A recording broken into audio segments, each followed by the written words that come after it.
Welcome to Shorty SuperCoach. What is going on, guys? Hope you had a good weekend. Cracking game to finish the round. Jesus, I tipped the Pies, and I did not think they were going to come back and win that one, but they just find a way. It's ridiculous. I was driving back from Teesdale after dropping a mate off and listening to it on the radio. I was like, what is going on? How do they keep finding a way to do this? But good to get up to watch the Cats have a nice victory as well over the Bombers. Caught up with Spills, I think he actually goes by. But he's got a YouTube channel as well. Give that a little shout out. Obviously not the result he was after, being a Bombers man, but it was good to catch up with him. Busy weekend. This weekend was probably the least amount of footy I'd seen. Because I had, what did I have? Had an engagement. There we go, Spillers SuperCoach. Check him out, get around it. Had an engagement party last night, great fun. Here's one for you, right? So engagement party, like meeting a lot of new people, sort of people I haven't met, different age ranges and that type of thing. You're introductory. No, I'm not talking verbal.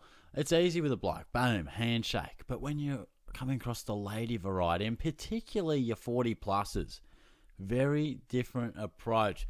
Hey, I'm just happy to go the hug. You know, I don't know you. I don't want to be kissing you on the cheek. But some sort of go the old kiss on the cheek, and then there are a couple of awkward ones. There was a couple where I went in for the cheek and then not for the cheek, and it just ended up with like an awkward hug, and where's your hands go? Oh, I tell you what, mate.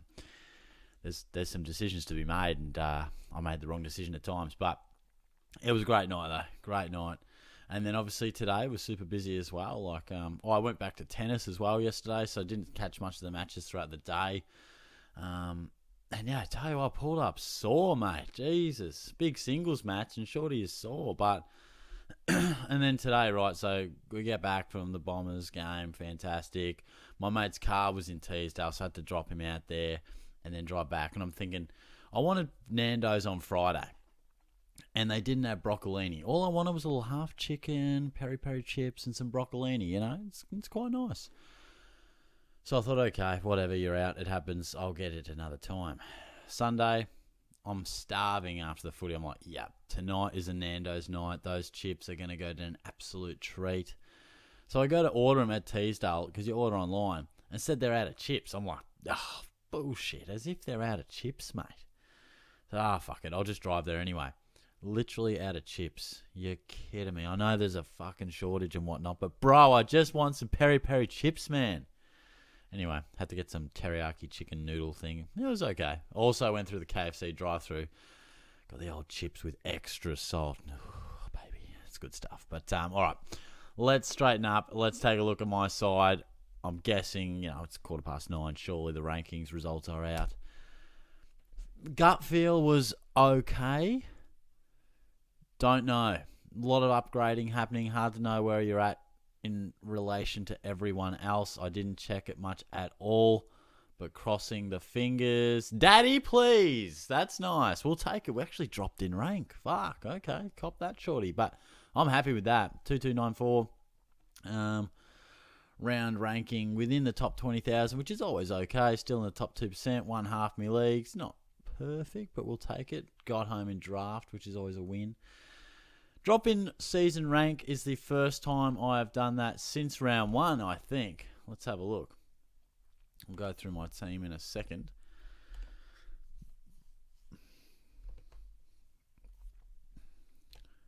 Let's have a look. Yeah, so there you go. Obviously, yeah. Shocking first round, then bang, bang, bang, bang, bang, bang, bang. Yeah, righto.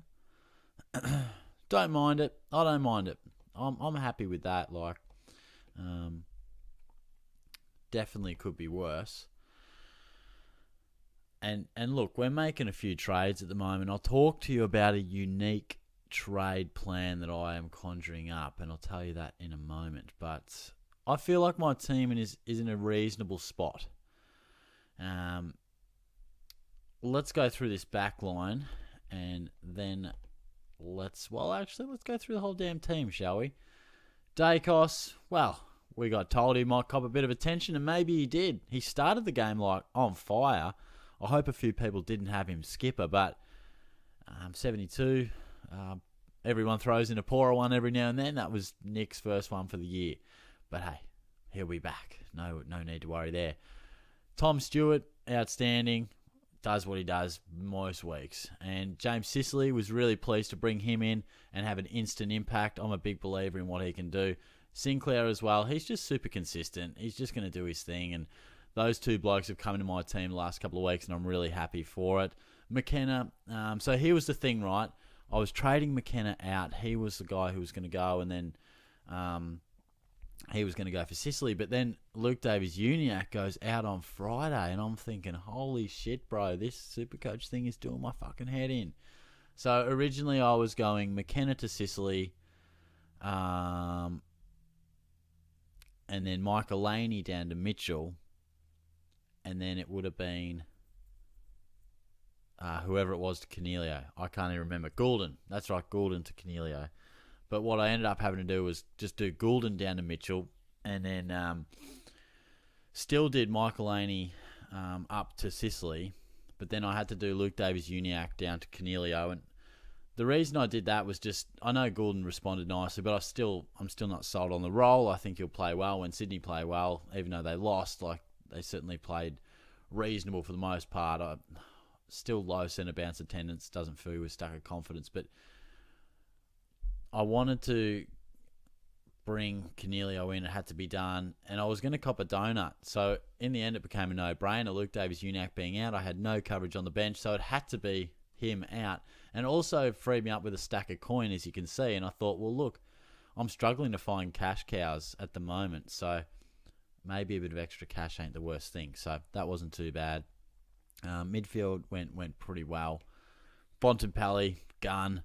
Oliver, fantastic. You know, obviously English put in his poorest game for the year as well, and went Oliver for C, which worked out really well. Tom Green came back very, very nicely. That was great to see. And Cornelio turned up, which we love. Hopper, 71, still goes up in price. He's probably in the firing line to be traded soon. He's probably just about done his job. Ashcroft turning up, great. And I told you a century was around the corner. I told you it was getting close. McVee, poor. He's on the chopping block. Wilmot, good score on the field. Was crossing my fingers for that. And before I forget, I'll go live on Wednesday night, which is basically the lock and load for each week, 7:30.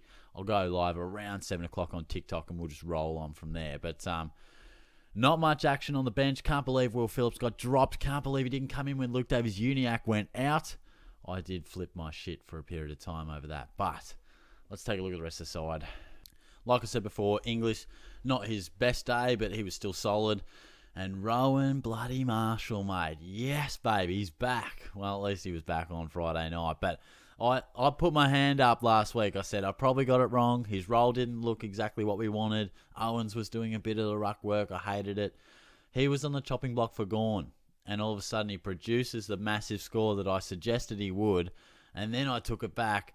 But I'm claiming it. He's back, baby. So obviously that trade from Marshall to Gawn is now off the table. I said last week, Marshall 110 plus to stay on my side. Well, he got that comfortably. So that was great to see. Taranto is in some serious form, mate. Some serious form. Dunkley's just rock solid. Rosie, a lot of tackles. Did get a bit of attention. So if you score 96 when you're getting a bit of attention, thank you very much. Zeeble, just consistent as ever. He is just really doing his thing nicely down there. And Sheasel bounced back beautifully. No tag, no worries, mate. So he was a guy that I thought if he only got 70-odd was probably going to leave my team. But he looks like he's just floating around doing as he pleases when he's not tagged. And Mitchell, very disappointing to see him subbed off. I hope he holds his spot. Disappointing to be subbed off. I think it was midway through the third as well, because that sort of meant he was on track for a 60 or 70. So I don't know if he was subbed off for form or just balance or whatever it might be, but that hurts. And Van Rooyen, obviously he's the only bastard who even played on my bench across the whole team. As you can see, we've got some cash on the bench, but not much cash generation. So that's what makes me nervous. I'm really happy with how my team is at the moment on the field. But what makes me a bit nervous is the cash coming through and actually being generated to help me get my 18th and my 19th and my 20th premium, you know what I mean? So it's a bit of a concern, but I'm sure some good cash cows will appear. At the moment, it's a little slim, but I'll just dive into my leagues and see how we went there. I really need a win in Braggers, so hopefully I get that. 4 losses, Jesus, to start from the top. We went down in the content creators, down in the A-League team. So, the A-Team League even. So, struggling there. Oh, Langer's got me comfortably there, Langs. Well played. Jeez, he'll move a little bit clear on me in the old overall. Studi did me. He's winning the footy tips and he's beating me there. Then we got a win. Keeps me in 4th there. We'll take that. A loss there, only just by 15 points to the gold standard. That hurts. And then we round out with 4 wins. So I did get the win in Braggers, which is crucial. Very pleased with that. 24 points. And comfortable win in the Warm Ponds League. And then in the Tennis Lads League, got the victory. And then in the, I think that's my Lara School League, got the victory there as well. And like I said, Braggers just got the dub. So that's important. Now, I want to talk trades to you. And I think this is how I'm going to go about it. So I've got a bit of cash in the bank. Now, Sincotta has to come in. He is a cash cow. That is actually looking the goods. And Liam Jones, thanks, mate. You haven't really been what we wanted. I've held you on for more than I probably wanted to, but your 88 did help get a little bit of extra cash, and you now find yourself over 300k and with a break even that you're not really going to get. I wouldn't have thought. Time to go, mate. So that'll give me another 200k. So that takes me up to about 630. And the inclusions I'm looking at, but not this week. So I think Lockie Neal will drop that 176, and then he has that 76 that comes into his rolling 3-gamer average, which will, I would imagine, he has a break even of 150 plus. So I'm thinking next week he's probably a really good buy, probably around 610, 620, maybe. Let's see, is it 150 plus? Yeah, 164. So beautiful. Should be around 610. I think that's a buy. And then we're also looking at Jack Steele. And this might be for Hopper. So I think I'll hold Hopper one more week. So yeah, 126 break even. So I was hoping to get him more about 510, but he might just be a 530 sort of guy. Still, that's not too bad because Hopper has done really well. Like, he's been a good selection. He's averaged, 90 odd. That's fine. And his break even's 90 now. So he's probably give or take 445. So I think that's the trade there. So basically, my other target will be Jordan Dawson for McKenna. And Connor McKenna just chucking in a 70 there. That certainly helps. His break-even's probably around 50. Mid-50s maybe.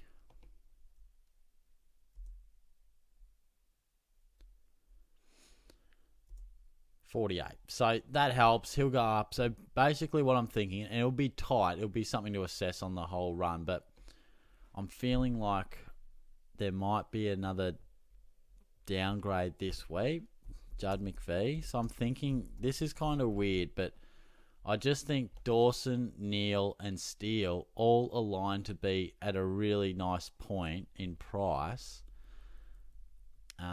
in the week after next, because he loses that 76 or the 176, and Steele obviously had that 54 and he'll drop that. You know what I mean? It all sort of works in nicely, and McVee's probably made all the cash he can. So I'm honestly thinking I might just go boom with like having 800k on the bench. Probably be a little bit unders. Oh my God, Jordan Dawson scored 150. Fuck me. Fuck, that pisses me off. Jesus. All I wanted, bro, was just a fucking okay score. 150s is what throws you out when you're trying to get these bastards. Fucking hell. Does my head in. Anyway, yeah, that's pissed me off, so I'm going to wrap it up. But I'm going to look for some sort of cash cow for McVee, or maybe I just bring in Dawson. I don't even know if there's not a good cash cow. We'll just wait and see. But I don't think there is. Like, Nevitt, Simpson didn't light the world on fire, and then there's like no one. Angwin didn't do too much. Yeah, and obviously Sin-Cotter will pop up there. So anyway, that 150's really pissed me off, and Shorty's cracked it, so that's great. But yeah, I was really just hoping Dawson would just give it like a 120 or something. But he's a gun, and you get what you get. So I'm going to go back to the drawing board. I'll still be able to do most of those things. Even just keep your eye on blokes like Bailey Smith. Could he be a handy option up forward? Callum Mills, could he, if he really starts getting some midfield time, be at a good price? Even is Andy Brayshaw working his way back? I would not suggest getting him, but if he does shake this niggle or whatever is affecting him, he had 30 and kicked 2 goals and still couldn't ton up. But so yeah, there's definitely a few players to just keep in mind. But yeah, probably using 2 trades this week. First time I haven't used a boost for a while, and yeah, we'll talk plenty over the week. Like I said, going live on Wednesday if you want to throw a few questions my way. But I'll talk to you guys soon. Cheers.